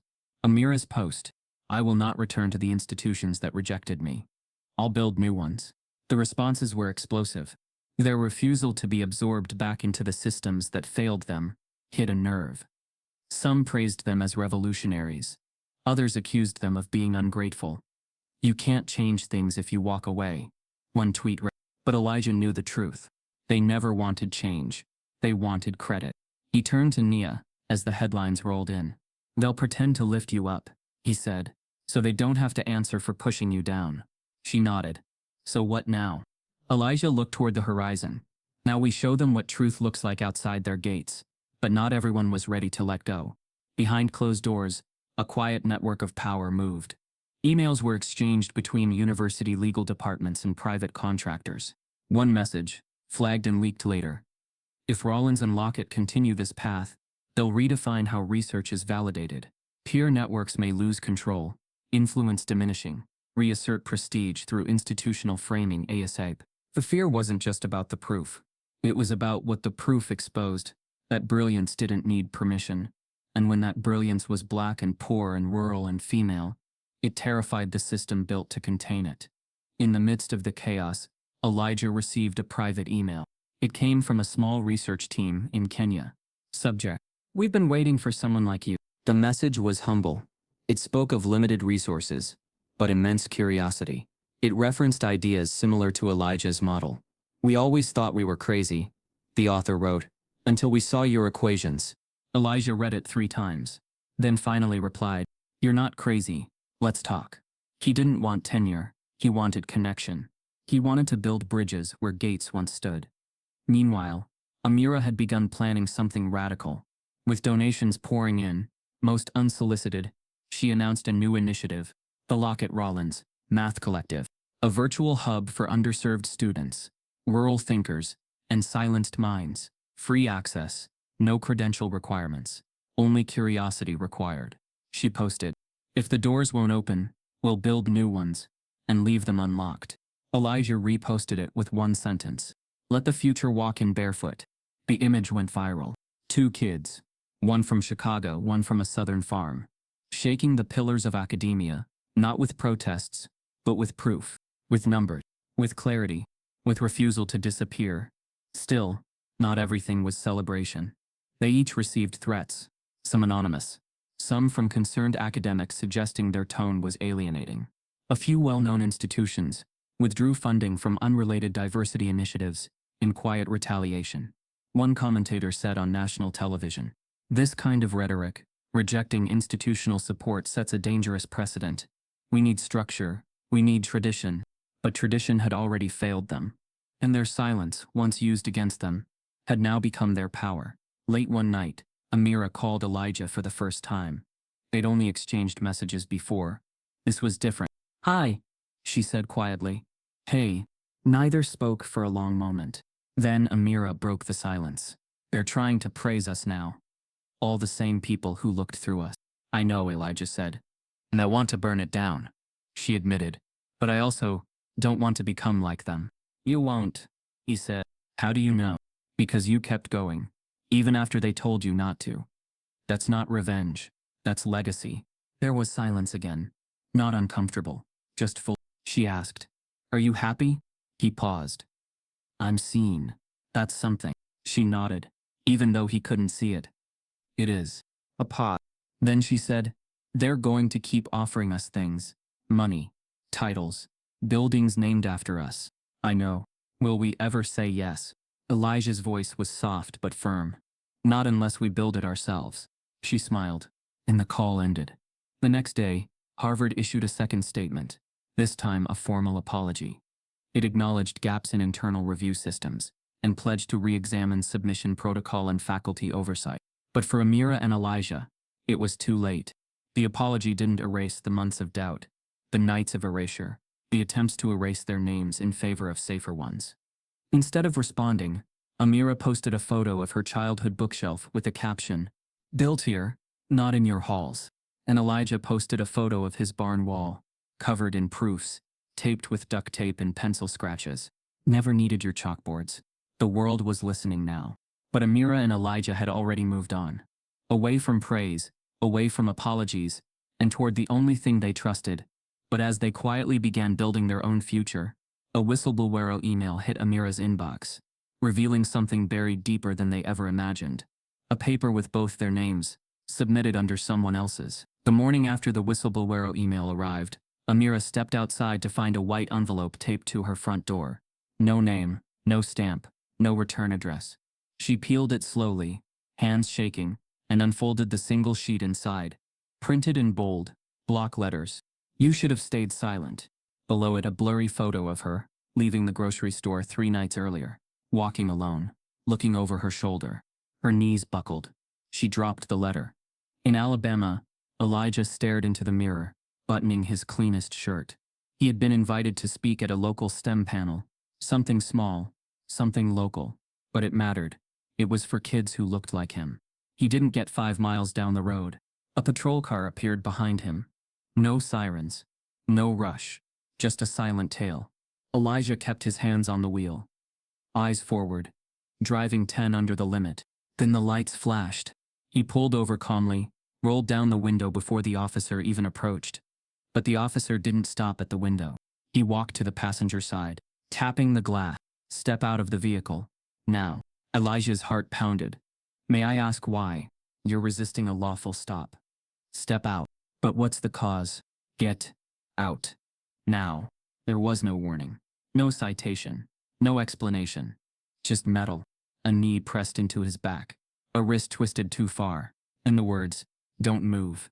You fit a description. The news didn't cover it. Not at first. But cell phone footage leaked 2 days later.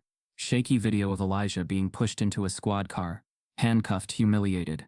The person filming whispered in disbelief, "That's the math guy. What are they doing?" Social media caught fire. Math while black. "Hands off Elijah." Brains, not bullets. Civil rights groups responded immediately. The ACLU tweeted. Legal defense teams launched inquiries. Elijah was released within 6 hours.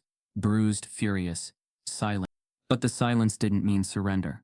Amira didn't leave her apartment for 3 days. The photo haunted her. The threat felt too close. Every creak of the floorboards above, every engine outside made her jump. She canceled 2 interviews, ignored her phone, locked every window. On the 4th day, her mother knocked on the door, opened it slowly, and sat beside her on the couch. "They want to scare you quiet," she said gently. "Don't let them." Amira didn't answer at first, then finally whispered, "What if they succeed?" Her mother placed a hand on hers. "They already failed. You're still here." The backlash was no longer intellectual. It was physical, visible, undeniable. News anchors shifted their tone, from admiration to concern. Has fame placed these young minds in danger? They asked. Is the system built to protect genius, failing the ones it once erased? But others still questioned their reactions. This isn't about race, one pundit argued. It's about visibility. All public figures get targeted. Yet no other rising math genius had police reports, death threats, anonymous surveillance. Only Elijah and Amira. Because the system didn't just want their silence, it wanted their gratitude for being let back in. Then, the breach. At 2:17 a.m. on a Tuesday, an anonymous Twitter account called A Floodgate X posted a link. The caption read, "Since they won't tell the truth, I will." Harvard knew. They all knew. The link opened a cloud folder. Inside, over 300 internal emails between Harvard faculty and administrators. Subject lines included, Amira Lockett submission, not ready for platform. Reconsidering the optics of elevating unproven talent. Too much noise around DEI hires. Let this one go quietly. Math is a political. Let's keep it that way. One email, dated just a week after Amira's original submission, showed a faculty member writing, "Even if her numbers hold, this is not the kind of precedent we want to set. She lacks the polish. No recommendation letters. We publish this, and we'll be flooded with every self-taught theory out there." Another, "Let's wait until something cleaner comes along." Another, We could assign it to a more credible researcher under the mentorship model. Quietly shift the credit. Attached to that email, a redacted version of her paper, with her name erased, and someone else's name in its place.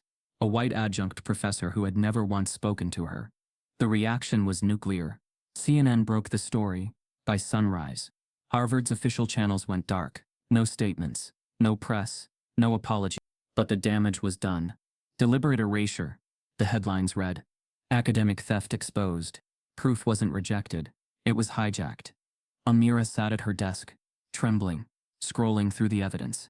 Everything she feared was true. She turned to her laptop, hit record on the webcam, and spoke directly into it. Her voice didn't shake.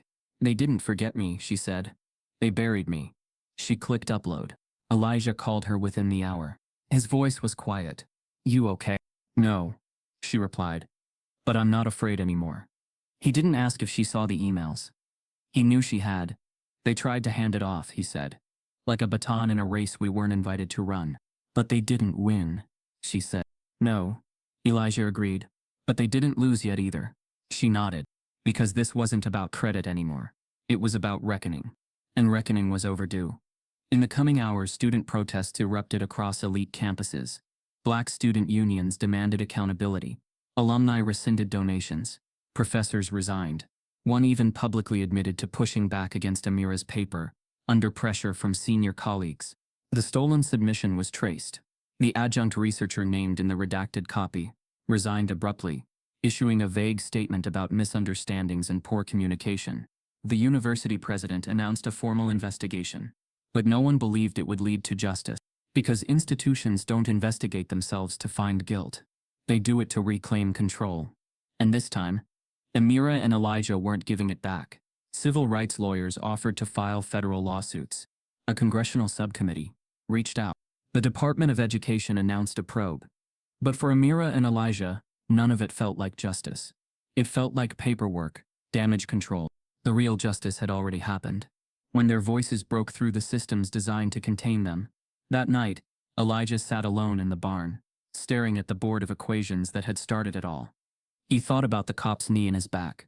The officer's words, "You fit a description." He thought about the emails, the erasure, the years lost. And then he picked up the chalk and wrote a single word beneath the last equation. Undeniable. Amira, miles away, sat in her childhood bedroom, reading through thousands of comments under her video. Most were supportive, some weren't. But the truth now lived in the open. They had wanted her gone. Instead, they made her unforgettable. As Amira logs off for the night, another encrypted message pings her inbox. This one with video footage attached. There's more, the cover-up goes deeper than Harvard, and someone else wants it buried. The video attached to the encrypted message was grainy, recorded on a hidden camera angled low, like someone had tucked it beneath a jacket pocket. The audio crackled. Shadows danced across the frame, but the voices were unmistakable. Amira listened in horror as Harvard administrators, some she once smiled at in passing, some who shook her hand at events, spoke about her as if she were an obstacle, not a student. She's not a good face for this, one said. We need someone polished, another replied. A third voice, calm, cold, answered. I've already spoken to Nathaniel. He's willing to mentor the work and take formal authorship. Nathaniel. The adjunct professor whose name appeared on the redacted submission. Amira felt heat rise in her chest like a wound reopening. Then came the part that hollowed her out completely. She'll fade on her own. Most of them do. Not young researchers. Not overlooked students. Most of them. Amira stopped the video. Her heart felt like a clenched fist. Her hands shook as she set the laptop aside. She whispered. They said it like I wasn't even human. Meanwhile, across state lines, student protesters gathered on Ivy League campuses. The leaked emails hit the internet like a match to gasoline. At Princeton, students marched with signs reading, "Stop academic theft," and "Protect Black Genius." At MIT, entire lecture halls walked out mid-class.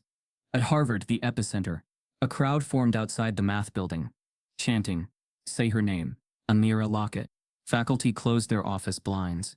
Reporters held microphones at the edge of police barricades. The administration released a one-line statement.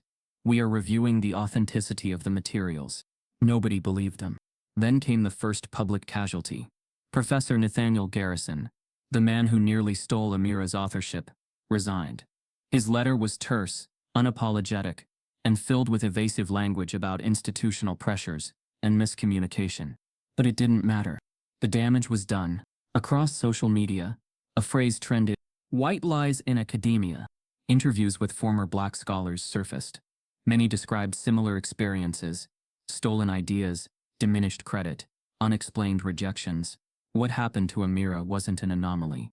It was a blueprint, and the blueprint had been exposed. Elijah watched the unraveling from his barn, sitting on the hood of his father's old truck. Nia sat beside him, scrolling through headlines. "This is bigger than the math now," she murmured. He nodded. "It was always bigger. You think the protests will help?" "Go remind people this wasn't an accident," Elijah said. "This was a pattern." She looked at him with quiet worry. "And patterns don't break without cost." He didn't disagree. A soft breeze passed through the barn, stirring the papers pinned along the wood. The raw equations glowed in a sliver of afternoon sunlight. Pages that once belonged only to him and the quiet hum of the fields. Now they belonged to the world. He pulled a folded sheet from his pocket, Amira's original margin notes. "You ever think," he said gently, "about what it cost her to write these in the first place?" Nia nodded. "I think she's still counting." Amira and Elijah finally connected over video the next evening. Her face was puffy from crying. His carried fresh bruises from the police stop. They stared at each other for a moment, neither speaking. Finally, Elijah whispered, "I saw the footage." Her eyes lowered. "I'm sorry you had to see it." "Don't be sorry," he said softly. "Be angry." She looked up. "I am."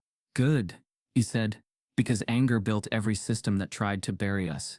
And anger's gonna build what comes next." She swallowed hard. "What does come next?" He lifted a stack of papers, handwritten drafts of a new idea. "This," he said, "a collective, a program, something real." She blinked. "Tell me." Elijah leaned forward, fire in his voice. "What if brilliance didn't have to wait for permission? What if kids from rural towns and city blocks had access to math spaces where they weren't outsiders? What if they never had to knock on doors that weren't built for them?" Her breath caught. "The Lockett-Rollins Initiative," she whispered. He smiled. "Exactly." They spent hours outlining the idea: an accessible platform, mentorship programs, mobile math labs for neighborhoods without resources, open access courses for kids who learned like Elijah did, scholarships for students whose applications were ignored the way Amira's had been. Every paragraph, every plan, every detail carried the same spirit. No one gets erased again. By the time they ended the call, it didn't feel like dreaming. It felt like starting. News of their collaboration broke within days. A reporter tweeted, "Elijah Rollins and Amira Lockett will build the Math Academy institution's sphere." Donations poured in from activists, educators, celebrities, and everyday people. A grandmother from Mississippi mailed a handwritten note attached to a 50 "For the babies who'll come after y'all." A former professor from Spelman sent a message. "We've been waiting for you." Even international voices chimed in. A mathematician from Brazil offered to volunteer. A teacher in Ghana asked how to connect her students. A group in India offered to translate the modules. The movement wasn't American anymore. It was human. But the pushback sharpened. An opinion piece titled "Genius or Manufactured Martyrs" accused Elijah and Amira of politicizing math. A former Harvard dean claimed on radio that their initiative was a reaction rooted in anger, not academic rigor. A conservative commentator sneered. If they were really geniuses, they'd join real institutions instead of building feel-good programs. Yet the louder the criticism grew, the clearer Amira and Elijah's purpose became. They weren't building for affirmation. They were building for freedom. 2 weeks later, a thick envelope arrived in Amira's mailbox. Official White House seal. Inside, an invitation. "Dear Ms. Lockett and Mr. Rollins, you are cordially invited to present your groundbreaking mathematical work and new initiative at the White House Innovation Summit." She read it 3 times, then called Elijah. "They want us in Washington," she said. He exhaled slowly. "That's big." "It is. But," she hesitated. "What?" he asked. There's a condition. She swallowed. "The letter says our speech must be pre-approved." Elijah didn't speak. Not at first. Then he sat down, running a hand over his face. "They want the recognition," he said finally, "not the truth." Amira nodded. They want to applaud our brilliance without hearing the systems that tried to crush it. And they want to control the narrative before we speak it. A long silence passed between them. "Do we go?" she whispered. Elijah lifted his gaze. "We go," he said. "But we won't let them script our story." "But if we refuse," she said softly, "they could shut off our platform, cut our funding, undermine our initiative before it grows." "I know," he replied. "And I don't care." She hesitated. "Are you scared?" "Every day," he admitted. "But fear didn't build our proof. It won't build our future either." Her eyes softened. "Then we do it together." He nodded. A partnership forged, not by comfort, but by resistance, by truth, by fire. Days later they announced the invitation publicly, but did not mention the pre-approval clause. The internet erupted. Support, doubt, pride, criticism, hope. Their influence had grown beyond equations. Their presence now represented possibility and threat, but neither felt triumphant. Behind the applause, they recognized the trap. Praise that demanded silence. Recognition that required obedience. Visibility conditioned on neutrality, and both knew the cost of neutrality. As they ended their final planning call before the White House event, a new email arrived in both their inboxes, from a secure anonymous sender. "If you let them control your speech, everything you've built dies. Attached is what the White House doesn't want you to know." The invitation arrived in a polished folder, embossed seal of the White House glinting under fluorescent light. It promised the kind of legitimacy Amira and Elijah had never been offered in the same room. They would address the Innovation Summit, their names side by side, the world watching, cameras streaming, their voices reaching millions. What it didn't say. The rules. A week before the event, they received the draft speech. Not theirs. Theirs was still evolving. But the version the White House had composed for them. A safe sever. A stripped version. A version that flattened their power into bullet points, their message into applause line. Amira opened the document. Her fingers trembled slightly. Elijah read the same file. Minutes later. It began. "Today we celebrate innovation and disruption. We believe all talent deserves opportunity. Together we will build a brighter future." Noticeably absent. Racism. Institutional bias. The names of Amira and Elijah's struggle. The words they had lived through. Amira set the file aside and pressed her fingers to her lips. "They want a keynote, not a reckoning." Elijah nodded slowly. "They don't want our voices. They want their narrative." They met in the barn loft that night, papers and old textbooks strewn across wooden planks. Dim light. Silent. Elijah broke it. "We can still say something." Amira exhaled. "But we were invited under their terms." He leaned forward. "Then we refused those terms." Her eyes widened. He said, "We deliver the speech. Unedited. Live. Streamed. Full truth. Let the world decide." Her heart hammered. Risky. Necessary. She nodded. And together they did it. On the day of the summit, the convention hall glowed with white lights and polished suits. The speakers had high credentials. The background hum of expectation was low. Precise. The White House production team ran the cues. Cameras. Backdrops. Moderators. When Elijah and Amira took the stage, the audience rose. Handshakes. Photo ops. Silence that expected applause. Amira began measured. Poised. "Good morning. Thank you." She glanced at Elijah. Together they stepped off script. "This speech was not written for us. It was written about us," she said. Her voice rose. "Because when a black student receives brilliance and is told to be quiet, and when a rural mathematician with no credential is told to be invisible, the world pays the price for their silence." Gasps erupted in the front rows. Elijah leaned into the mic. "They asked us to be inspirational but not confronting.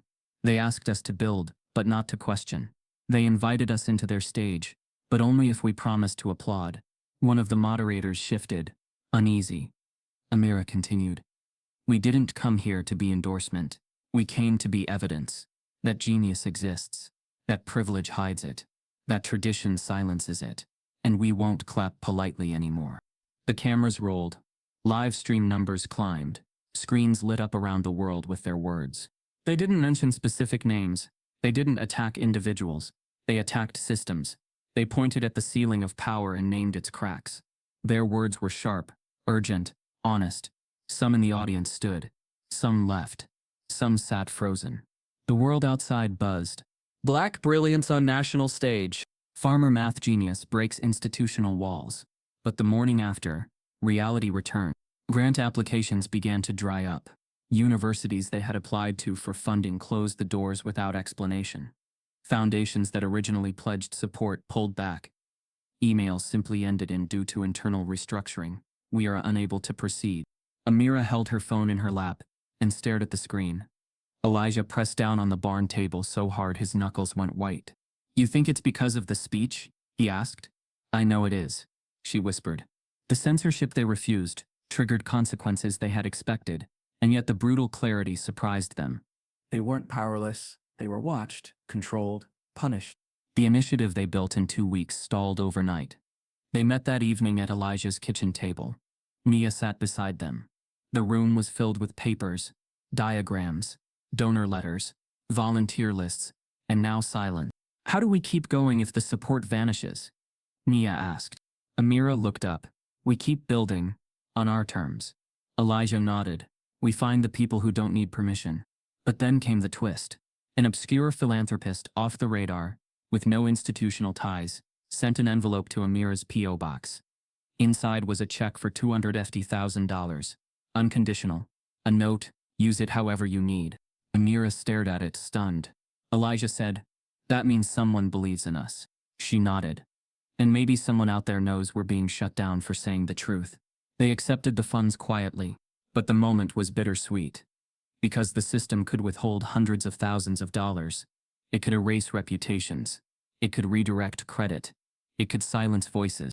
Yet it couldn't stop people who refused permission. They used the funds to launch the first cohort of their math collective. Classrooms online, tutors, free modules, mentorship from people like Elijah and Amira who knew what it meant to be unseen. Kids in city apartments logged in. Teens in farming towns logged in. They accessed math that had once been buried. They solved problems in rhythms the old institutions never recognized. Elijah watched logs of participants scroll across his laptop. One user from Mississippi wrote, I never believed I could do this, until I saw your proof. Another from Detroit, you both made space for someone like me. But even as hope spread, the damage sharpened. Media coverage shifted from triumph to speculation. Will the math collective survive without grants? Is this a publicity stunt? Who's backing them? And behind the screens, the system regrouped. Legal teams prepared, universities rephrased statements, networks reset. But Amira and Elijah held on. Not because they expected the world to solve it, but because someone had to. Because someone had handed them proof that they could change it. And now they had to. That evening, as the barn light flickered, Elijah watched the screen as kids logged in from rural Alabama, from urban Chicago, from remote towns no one ever considered. Naya sat across from him, her tablet open, reading chat messages. One popped up. My teacher told me I wouldn't be good at math. I changed her mind. Elijah exhaled. What did you tell her? Nia asked. That I used to think the same thing. Amira sent a short video. Tonight's module, how to rewrite what they said couldn't be rewritten. Elijah pressed play. He listened to her voice. His proof. Their promise. He thought about the speech. The grants denied. The silent rooms. He thought about the email. If you let them control your speech, everything you've built dies. He thought, too, about what they had already lost. And still chose to stand. They went to sleep with hope. They woke the next morning to a hive of activity online. Then the denial notices arrived. One by one. Foundation. Due to strategy realignment. University. Funding cycle closed. Corporate donor. Focus has shifted. The pattern was unmistakable. For recognizing the system, they were going to be punished. It wasn't subtle. It wasn't invisible. It was deliberate. But even as the money vanished, the movement remained. Because the kids kept logging in. Because the proof still stood. Because the names still appeared. And because the truth refused to stay quiet. As dawn broke, Amira walked outside, phone in hand, standing in the same yard where she once prayed for someone to believe her. She read message after message. Tears came again. Not for fear, but for clarity. Elijah came out from the barn, boots heavy but steady. He said nothing. She set her phone down on the railing. I'm ready, she said. He nodded. Me too. Together they looked at the horizon. Together they faced the knowledge that every triumph they earned would come with a cost. Because the system could publish their proofs. It could celebrate their names. It could invite them in front of national summits. But the system could not dictate their truth. And now they knew it. Just days later, 2 independent auditors arrived unannounced at their collective's headquarters, inquiring due diligence questions about finances, curriculum accreditation, and the origin of the math model, and they were carrying subpoenas. The barn wasn't wired for greatness. Its roof leaked when it rained, and in winter, the draft seeped through the planks like doubt. But it had something no campus could offer: freedom. Freedom to teach. Freedom to question. Freedom to exist without proving worth. Elijah swept the floor the night before launch. Not because it needed it. The computers sat neatly on fold-out tables, cords zip-tied, routers blinking. But because he needed to do something with his hands. The nerves were electric. Even Amira, cool and composed, had chewed the side of her lip raw. Tomorrow they would open the first digital doors to a new school. Not a building, not an institution, but a portal. No entrance exams, no legacy letters, no background checks, just access. They called it the Lockett Academy of Applied Logic. By sunrise, 213 students were logged in. By noon, by the end of the week, over 5,000 had signed up. Kids from Baltimore, Baton Rouge, Compton, Detroit, Jackson. Some logged in from shelters. Some from library computers. Some from rural homes with Wi-Fi barely holding. All hungry to learn. They weren't there because someone gave them permission. They were there because someone finally stopped asking them to earn it. Elijah taught in flannel, chalk in one hand, camera phone taped to a ring light. Amira taught from her tiny Boston apartment, equations on a whiteboard, sweatpants below the desk. Their lessons were raw, real, unpolished, and unstoppable. They weren't just teaching math, they were rebuilding belief. The youngest student in the cohort was an 11-year-old named Amira Noble from Newark. She didn't speak much at first, kept her mic muted, typed answers that outpaced high schoolers. On the 3rd day of class, Amira noticed Amira had quietly rewritten a foundational proof to simplify it. By the 2nd week, Elijah caught her experimenting with a variable reduction model that hadn't been published anywhere. "Is this yours?" he messaged privately. Amira replied with one word: "Maybe." They sent her more problems. Harder ones. Ones that stumped PhDs. She solved them. Then she sent them a question neither had ever seen before. If the entropy distribution across n-dimensional space isn't random, what governs the variance if the system remains constant? Elijah stared at the screen for a full minute. Amira messaged him. "That's not a question. That's a new direction." They ran simulations. They tested her logic. She wasn't just mimicking brilliance. She was building on it, and the academic world noticed. An independent researcher leaked screenshots of Amira's notes. A Stanford blog reposted her question, calling it possibly revolutionary. MIT reached out asking if she had published parents. When they learned she was self-taught, from a virtual class based in a barn, the questions turned bitter. How do we verify this? Is this a hoax? Where are her credentials? Elijah posted her work publicly. Verified it, challenged anyone to disprove it. No one could. Within 72 hours, Amira Noble trended nationwide. A black girl from Newark had cracked open a door most never knew existed. The academy exploded. Tens of thousands joined. Universities requested interviews. Amira, shy and uncertain, stared at her webcam, blinking at the whirlwind. Elijah sat beside her on the live stream. He said, "They don't believe you because they weren't looking for you." Amira added, "That's why we built this. So no one needs to be found. They just need to be seen." Amira nodded slowly. "I just wanted to solve something that didn't make sense," she whispered. And that, they knew, was genius. The press called it the beginning of a new era. But for Amira and Elijah, it was a reminder that brilliance blooms anywhere. That systems fail not because talent is absent, but because gatekeepers fear the hands holding it. And now those hands, browned black, rural, loud, quiet, angry, hopeful, were holding pens, tablets, equations, futures. The barn wasn't just a classroom. It was a revolution. But one day, during Amira's advanced seminar, a knock echoed through the barn doors, and standing outside was a man in a navy suit with a government badge and a single line. We need to talk about what this student discovered. Time passed, but the scars and triumphs carved by Amira and Elijah did not fade. Years later, their names echoed not through ivy-covered halls, but through the mouths of children who once believed they were invisible.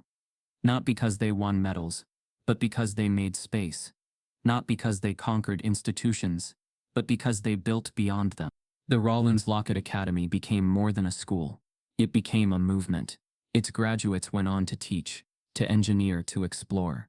Some entered academia, but not to seek approval, to shake its foundation. Others stayed close to the source, returning to mentor, to build modules, to pour belief into the next generation. Elijah never left the farm. The barn, once makeshift, had been replaced by a solar-powered learning center. A dome-shaped math lab sat beside rows of cotton and corn, and in the middle of it all stood Elijah, chalk still in hand, eyes still burning with quiet fire. He taught without pretense, no suit, no podium, just a board, a question, and the same voice that once whispered solutions in candlelight. Amira split her time between coasts. She advised policymakers, redesigned public school math curriculums, and still logged in twice a week to teach advanced theory. She remained sharp, proud, guarded. The wounds never fully closed. But she'd learned that healing wasn't about forgetting. It was about building something so true, the lie couldn't stand beside it. Their proof was still cited, their equations still debated, but they no longer needed to prove anything. When Stanford announced plans to name a new mathematics building in their honor, the media surged. Reporters called it justice. A full circle, recognition at last. Elijah and Amira turned it down. Not with malice. With grace. "We're grateful," Amira had said, standing on the podium of a youth STEM summit. "But we don't want our names on buildings we didn't build. We want our names on futures we shaped." So they did just that. With a community-backed fund, no loans, no corporate strings, they broke ground on a new facility in the heart of rural Alabama. It was part academy, part think tank, part sanctuary. No entrance exam, no hierarchy, no gatekeeping. Inside its walls, students from all walks solved problems once reserved for PhDs. Blackboards stretched from floor to ceiling. Hallways buzzed with theory and laughter. Amira walked those halls one autumn morning, watching a pair of students debate entropy models beside a mural of Samari Noble, now a doctoral candidate in Switzerland. She paused at a glass wall overlooking the original barn. It had been preserved exactly as it was, creaky, weathered, holy. Behind her a reporter trailed, notebook in hand. "Why not take the Stanford offer?" he asked gently. She didn't turn. "Because the world finally learned our names," she said. "But the kids in this building, they learned their own." Elijah walked the perimeter of the new school that evening. The sun dipped low, throwing shadows across the front brick. In the stillness, he ran his hand along the words etched in the wall beside the main door. A line Amira had once scribbled on a napkin. "The system never gave us permission, and we never needed it." He smiled. Inside, a group of new students gathered for orientation. One of them, a girl with braids and a stubborn gleam in her eye, asked the admissions facilitator a bold question. "What if I don't like the way math is taught here?" The facilitator didn't flinch. "Then we'll help you teach it better." The girl grinned. Outside, Elijah listened, and let the sound settle. Not applause, not recognition, just truth, living, breathing. On the wall of their school is carved a single line. "The system never gave us permission, and we never needed it." If you've ever been told you don't belong, if you've watched brilliance get buried just because it didn't come in the right package, then you already know this story isn't fiction. It's a mirror, a warning, and a promise. Type yes if you believe stolen genius deserves justice.